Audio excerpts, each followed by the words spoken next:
Boa noite, irmãos. Que a graça e a paz do Senhor sejam sobre você, sobre a sua casa e sobre a sua família. Você que ainda não viu quem está do lado, dá uma olhada aí, dá uma boa noite para o irmão que está do lado. Que o Senhor possa abençoar a todos aqui de modo poderoso nessa noite. Irmãos, às vezes eu tenho a impressão de que não precisava nem palavra nos cultos, né? A vontade de só ficar adorando o Senhor, tocando o coração do nosso Pai com a nossa gratidão, com a nossa adoração. Mas enquanto aqui estivermos na terra, o ministério profético da palavra continua. O Senhor nos confiou esse encargo, então a palavra tem o seu lugar. É um erro, é um equívoco quando alguém diz assim, depois que termina o louvor: agora nós vamos para a hora mais importante do culto. Não existe isso. A hora mais importante do culto é a hora que eu entro aqui para prestar a Deus o culto. Eu já entro aqui já me preparando para que, através do sangue de Jesus, o Senhor perdoe os meus pecados, me purifique de toda iniquidade e aceite o meu culto. Então o louvor é importante, as nossas orações são importantes, assim como a palavra de Deus é importante. Eu abro sua Bíblia no livro do profeta Miqueias, no capítulo 7, nós vamos ler a partir do versículo 1. Profeta Miqueias, capítulo 7, nós vamos ler a partir do verso 1. Profeta Miqueias diz assim na sua palavra. Acharam, irmãos? O profeta Miqueias diz assim: ai de mim, porque estou como quando são colhidas as frutas do verão, como os rabiscos da vindima. Não há cacho de uvas para chupar, nem figos temporãos que a minha alma deseja. Pereceu da terra o piedoso, e não há entre os homens um que seja reto. Todos espreitam para derramarem sangue, cada um caça seu irmão com rede. As suas mãos estão sobre o mal e o fazem diligentemente. O príncipe exige condenação, o juiz aceita suborno. O grande fala dos maus desejos de sua alma, e assim todos eles juntamente urdem a trama. O melhor deles é como um espinheiro, o mais reto é pior do que uma sebe de espinhos. É chegado o dia anunciado por tuas sentinelas, o dia do teu castigo. Aí está a confusão deles. Não creais no amigo, nem confieis no companheiro. Guarda a porta de tua boca, aquela que reclina sobre o teu peito. Porque o filho despreza o pai, a filha se levanta contra a mãe, a nora contra a sua sogra. Os inimigos do homem são os da sua própria casa. Eu, porém, olharei para o Senhor e esperarei no Deus da minha salvação, o meu Deus, meu vilão. Miqueias foi contemporâneo do profeta Isaías. Miqueias foi um dos profetas que Deus levantou especialmente no reino de Judá, que era o reino do sul, para tratar com o seu povo. O profeta era aquele que abria a boca como sendo uma expressão da vontade de Deus. E Miqueias estava vivendo aqui dias que não se parecem muito diferentes dos nossos. A palavra de Deus diz aqui no capítulo 3 de Miqueias, como foi o chamado e a unção de Miqueias. Ele diz assim: mas quanto a mim, eu estou cheio de poder do Espírito do Senhor e cheio de justiça e de força, para anunciar a Jacó a sua transgressão e a Israel o seu pecado.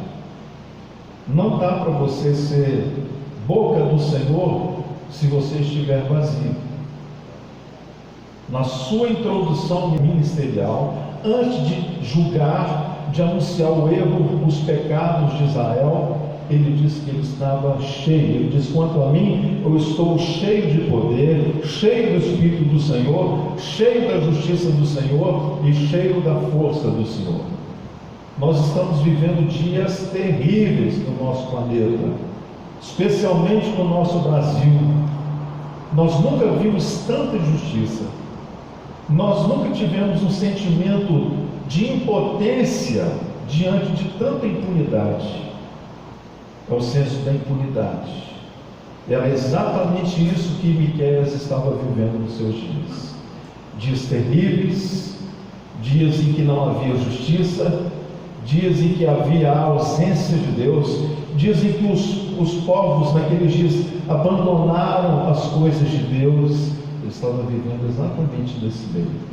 Gente ingrata, gente que não obedecia às autoridades estabelecidas, gente difícil de lidar. Por isso o Senhor Deus levanta esse profeta, dentre outros profetas que eram contemporâneos na sua época, assim como Jonas, assim como o profeta Isaías. Todos eles faziam parte do mesmo reino, só que cada um na sua área. Os irmãos imaginam se aqui em Vila Velha, no Espírito Santo, nós tivéssemos apenas uma igreja. Louvado seja o nome do Senhor, que as igrejas estão aumentando, estão crescendo, estão ampliando as suas tendas, porque o nome do Senhor está sendo exaltado com isso. E nós precisamos orar de todo o nosso coração, pedindo ao Senhor que o seu reino venha e que a terra se encha do conhecimento da glória de Deus. Os irmãos precisam orar a isso. Os irmãos precisam repetir o que o Senhor Jesus nos ensinou na oração do Pai Nosso: que o teu reino venha, que a tua vontade seja feita neste mundo, como a tua vontade é feita no céu. Cabe a nós, a igreja, fazermos essa intercessão. Então o profeta Miqueias, ele descreve uma época de grande corrupção, é o que nos diz a palavra do Senhor, em todos os níveis. Não era só corrupção de poder, mas era corrupção moral, corrupção que estava destruindo com os princípios que a palavra de Deus havia otorgado ao seu povo. A Bíblia diz aqui que os governos venderam a justiça. Nós estamos vendo exatamente isso acontecendo no nosso país hoje. A justiça está vendida.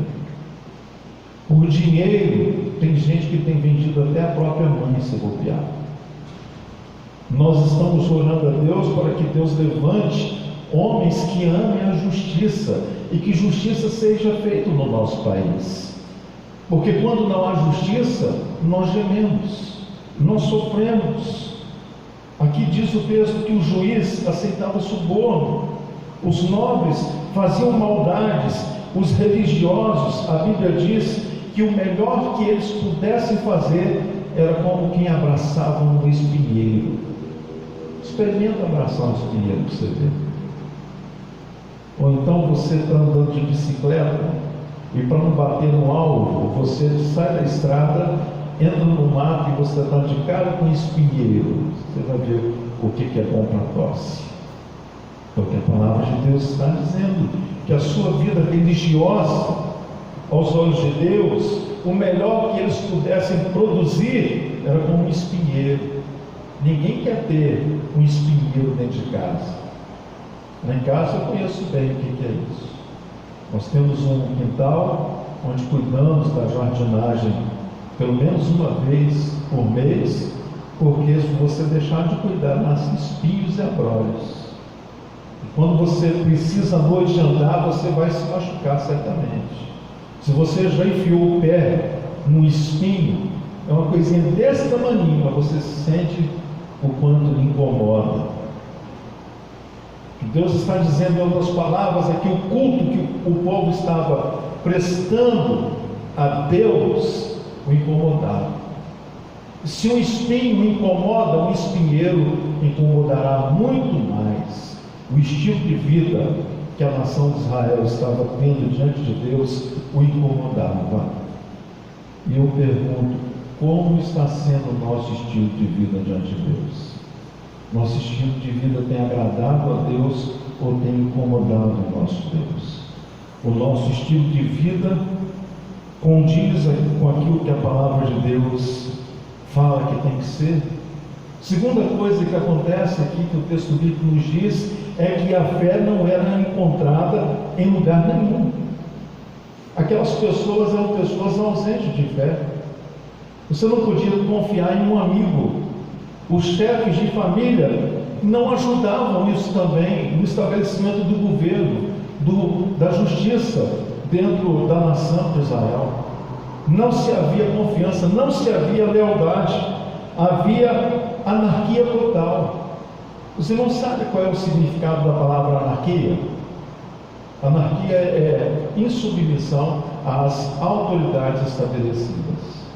E a Bíblia diz que toda autoridade foi estabelecida por Deus. Nenhuma autoridade que existe não existiria se Deus não tivesse estabelecido essa autoridade. Infelizmente nós escolhemos mal, às vezes, no exercício da nossa cidadania, na época em que votamos. E depois que você coloca um líder ruim à frente de um povo, você sofre. Por quê? Porque você fez mau uso, você foi irresponsável com o seu voto. Quantas vezes a gente ouve as pessoas dizerem, eu vou votar nulo? Você está votando às vezes contra o seu inimigo. Eu não vou me envolver. Você já se envolveu. Quem não se envolve positivamente, se envolve negativamente. Quando você diz assim, em outras palavras, eu vou lavar minhas mãos, você está acumulando brasa sobre a sua cabeça. Todos nós somos diante de Deus totalmente responsáveis. Eu tenho um nível de responsabilidade com a minha família, mas eles têm responsabilidades entre si, individual diante do Senhor. Então, naqueles dias, a justiça estava aquém do desejado. A Bíblia diz que os filhos, eles estavam desonrando os pais, e assim era a geração de Miqueias. Agora eu quero ler para você um texto que está lá na carta de Paulo a Timóteo, segunda carta de Paulo a Timóteo, que ele diz como seria os últimos dias, que não seria muito diferente dos dias do profeta Miqueias. Capítulo 3, versículo 1 a 5, que nos diz assim: sabe, porém, isto, nos últimos dias sobrevirão tempos difíceis, pois os homens serão egoístas, avarentos, jactanciosos, arrogantes, blasfemadores, desobedientes aos pais, ingratos, irreverentes, desafeiçoados, implacáveis, caluniadores, sem domínio de si, cruéis, inimigos do bem, traidores, atrevidos, infatuados, mais amigos dos prazeres que amigos de Deus. Eles têm forma de piedade, mas eles negam a sua eficácia. Então, foge destes também. Olha o conselho que Paulo está dando a Timóteo. Você tem convivido com pessoas que têm esse perfil? Sabe qual é o conselho de Deus? Afasta desse tipo de pessoa. Tipo de gente que aborrece tudo que é contra a palavra de Deus. Pelo contrário, aborrece tudo que é de Deus.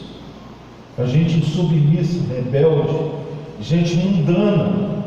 O conselho da palavra de Deus é afasta desse tipo de gente.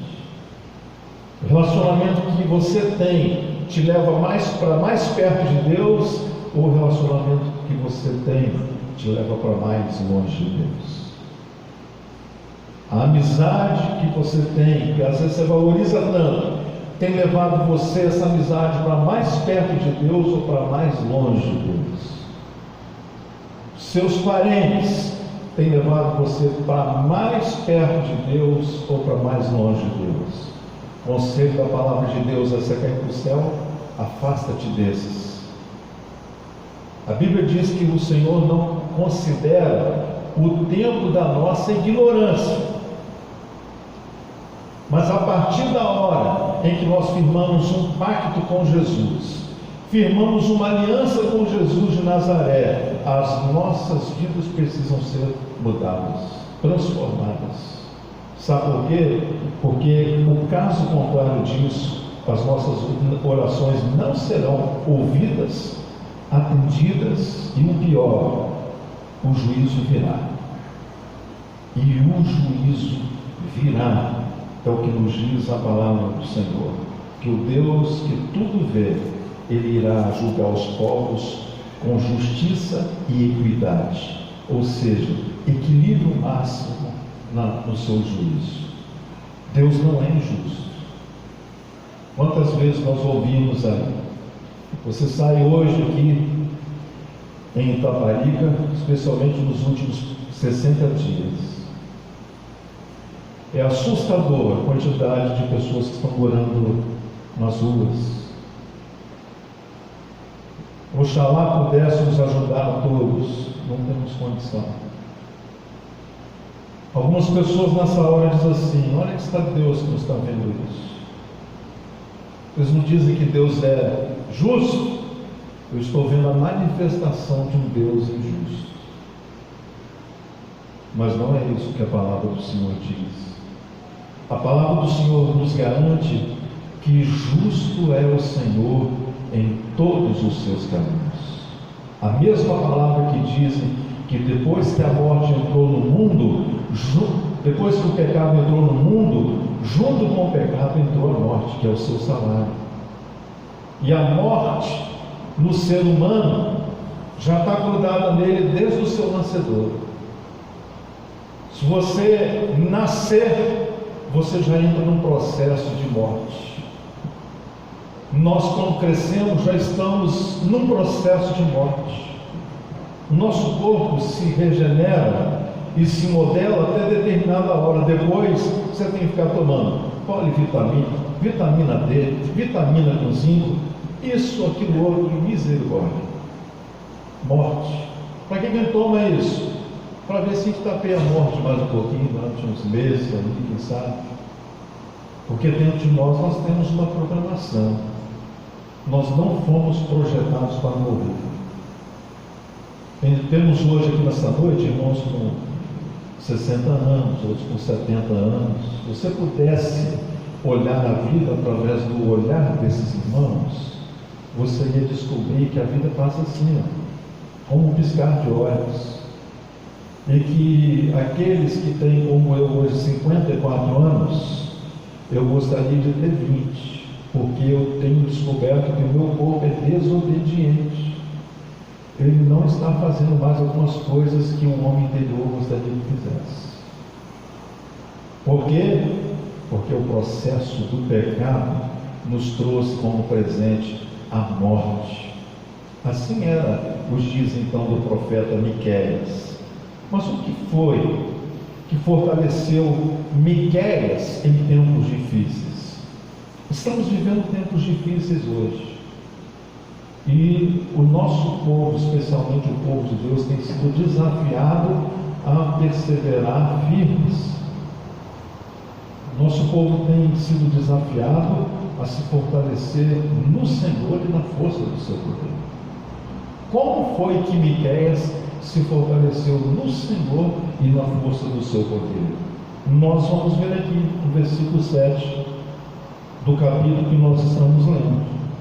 No capítulo 7, versículo 2, diz assim a palavra do Senhor: pereceu da terra o piedoso, e não há entre homens um que seja reto. Olha o que ele está dizendo, como estavam os seus dias. Não havia mais homens piedosos, não havia mais homens que andavam em retidão. Todos espreitam para derramar sangue, cada um caça a seu irmão com rede. Irmãos, que coisa terrível você viver num ambiente em que você não pode confiar em ninguém. É pavoroso isso. Aqui no versículo 7, no capítulo 7, então, ele conta o primeiro segredo para a gente se fortalecer em dias difíceis. Ele diz assim: eu, porém, olharei para o Senhor. Nós precisamos manter o nosso olhar fixo em Jesus. Esse foi o segredo que manteve os grandes homens da fé na sua fé firmes. Eu, porém, olharei para o Senhor, disse Miqueias. A Bíblia diz no Salmo 32, versículo 10: o ímpio tem muitas dores, mas aquele que confia no Senhor, a misericórdia o cerca. Aquele que confia no Senhor, ele é alvo da misericórdia de Deus sobre e no entorno. A misericórdia de Deus o cerca. Quando nós lemos o Salmo 91, diz: nenhum mal te sucederá, nem praga alguma chegará à tua casa, à tua vida, à tua tenda. Então, o primeiro segredo de Miqueias, no meio daquela confusão, no meio daquela injustiça, no meio de gente desleal, no meio de gente traidor, gente que era do seu próprio povo, ele diz: eu, porém, olharei para o Senhor. Ainda no versículo 7, diz aqui que, além de olhar para o Senhor, ele diz: e esperarei no Deus da minha salvação. Estava dizendo: eu vou esperar no Senhor. Você está clamando por justiça? Você está clamando ao Senhor para que aquilo que está errado em sua vida seja certo, fique bem, fique certo? Olha o que ele compartilha conosco: vou esperar no Deus da minha salvação. E temos aprendido aqui que em Deus vale a pena esperar. O Senhor Deus nunca vai nos enganar. Deus, ele não nos seduz para depois nos passar para trás. Pelo contrário, se nós o clamarmos, é Ele que diz que Ele ouvirá. Então, Miqueias dizia: eu vou esperar no Deus da minha salvação. Os que confiam no Senhor renovarão as suas forças, irão com asas como águias, correrão e não se cansarão, caminharão e não se fadigarão. Olha, irmãos, nós estamos chegando ao final do ano aqui. Eu tenho ouvido de muitos irmãos que estão cansados, que estão já sem energia. Eu recebi ontem uma figurinha que eu dei risada. Alguém fotografou uma onda daquela do Havaí, que é uma onda bem alta, são ondas de 30 metros de altura, e embaixo colocou assim, é uma onda que só tinha surfista, e embaixo colocou assim: você está preparado para pular 7 ondinhas para começar bem o ano novo? A primeira é a saída, uma ondona de 30 metros. As irmãs, quem está com Jesus não precisa temer as ondas que virão. Nós estamos preparando uma série de mensagens para os irmãos ainda nesse primeiro mês de janeiro, que não serão liberadas aqui em cultos públicos. Nós vamos fazer na sala de aula, vamos filmar para que os irmãos sejam abençoados. Estou terminando de fazer a mensagem sobre o grande reset mundial que tem como data planejada a partir desse janeiro de 2021. Então, os irmãos fiquem antenados, que quando convidados, vai ser da noite para o dia. Nós vamos convidar com muita antecedência, não, porque as notícias estão mudando dia a dia. Versículo 7. Terceira coisa que Miqueias diz aí: o meu Deus me ouvirá. Vamos falar juntos? O meu Deus me ouvirá. Olha que coisa boa, irmãos. Você ter a certeza de que a sua oração será ouvida por Deus. Lembrando que Deus não tem nenhuma obrigação em ouvir as minhas orações. Mas Deus tem prazer, não só em ouvir as nossas orações, mas também em responder às nossas orações. Olha qual era a confiança que Miqueias tinha. Ele tinha confiança de que quando ele estivesse firme, olhando para o Senhor e aguardando no Senhor o tempo da resposta do Senhor, o Senhor ouviria e responderia. Quando a minha fé é fraca, Deus me ouvirá. Confessa a fraqueza, Senhor. Olha para mim, eu estou perdendo a minha fé. Quando nós estamos sozinhos, Deus nos ouvirá. Qual é a hora de clamar a Deus por socorro? Toda hora.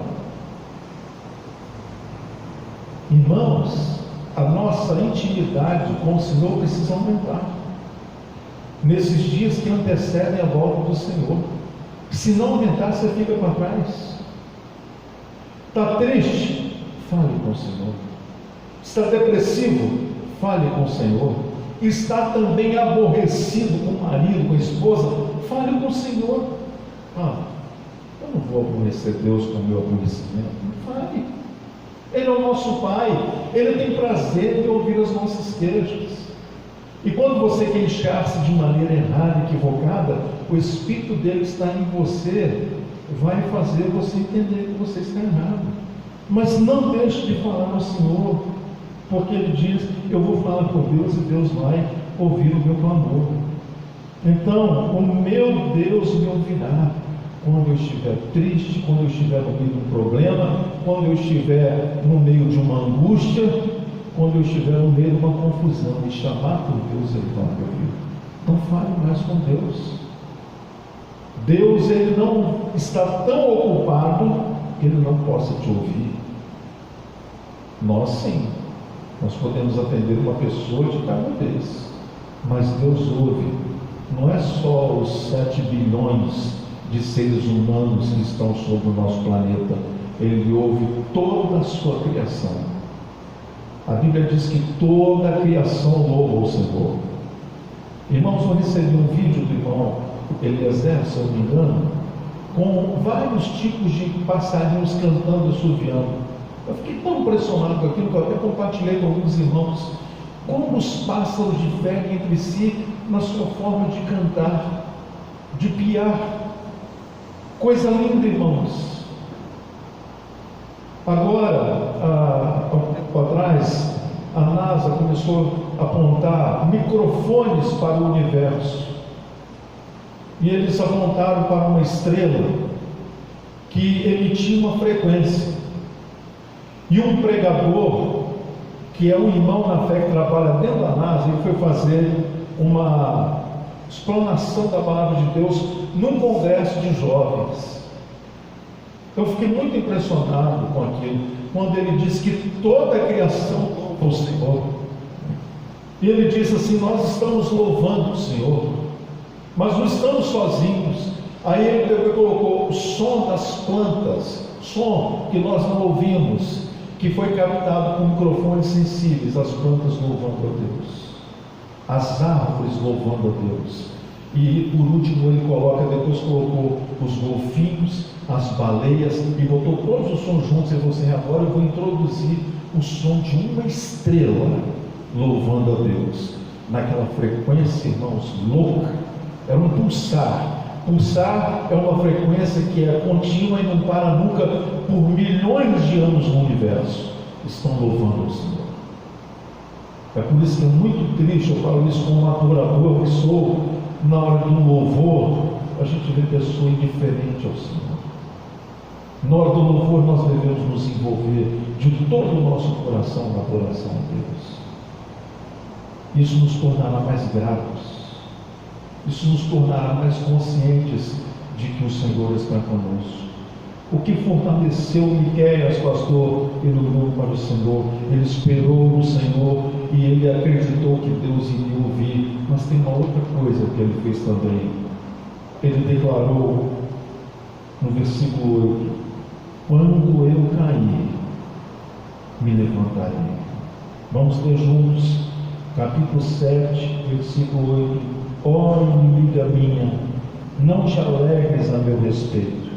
Ainda que eu tenha caído, levantar-me-ei, e se morar nas trevas, o Senhor será a minha luz. Você tem caído? Você tem perdido aquilo que Deus tem te dado?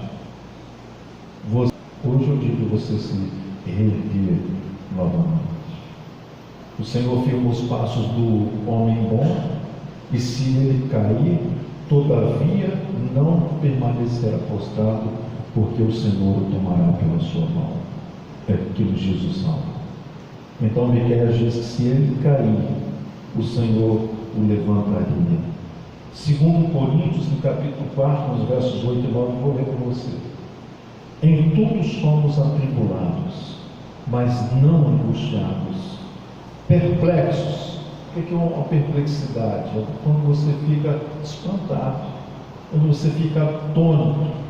Diz aqui, perplexos, mas não desesperados, perseguidos, mas não desamparados, abatidos, mas não destruídos. Quando nós louvamos a Deus, a nossa fé se fortalece.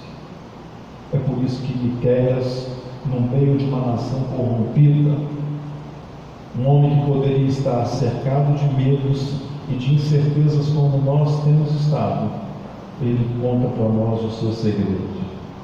Ele até admite que ele não tinha força para resistir suficiente, mas se ele caísse, o Senhor o levantaria. Se ele fosse envolvido em meio às trevas, o Senhor seria a luz dele. É o que nos diz o verso 8. A escuridão do pecado, irmãos, da dúvida, da tristeza, tem que sair da nossa vida.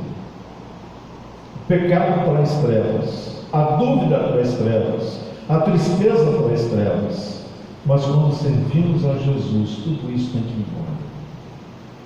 Você pega um fósforo só, entra num lugar onde não tem nenhuma luz, você acende uma pequena centelha, você vê que aquele pequeno fósforo, ele tem poder, é limitado, mas ele consegue iluminar, e você consegue enxergar o que precisa fazer.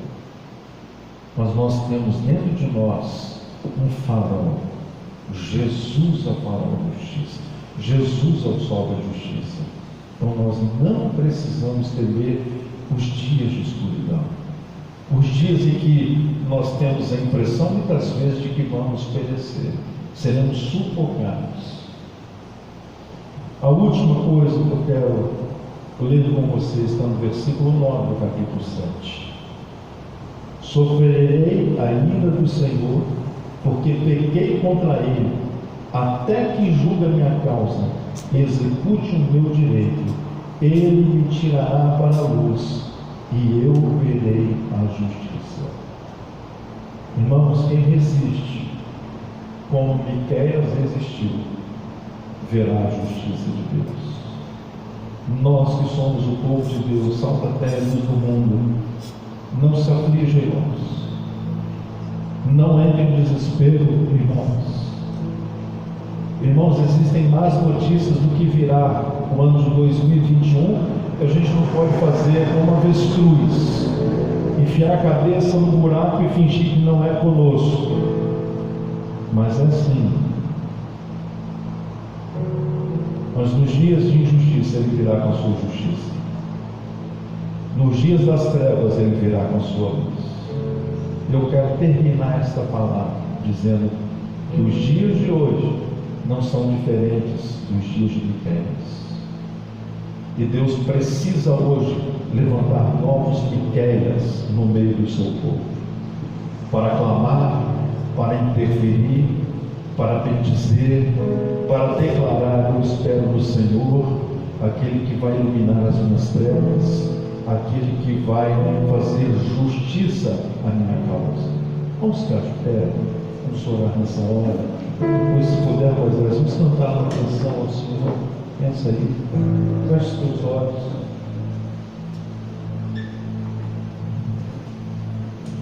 Pai querido, Senhor, levanta aqui neste lugar uma geração de profetas, homens e mulheres consagrados ao Senhor, que amam a sua palavra, que amam a sua presença e que aborrecem o mau juízo, que aborrecem a injustiça, Senhor.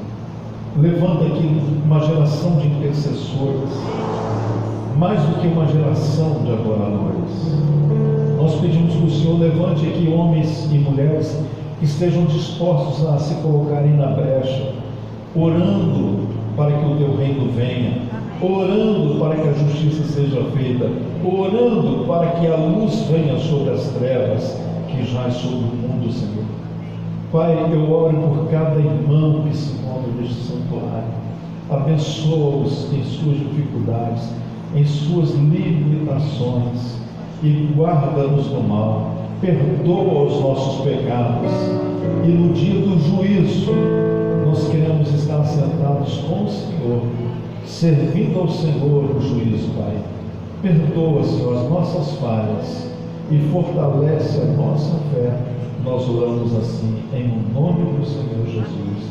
Amém.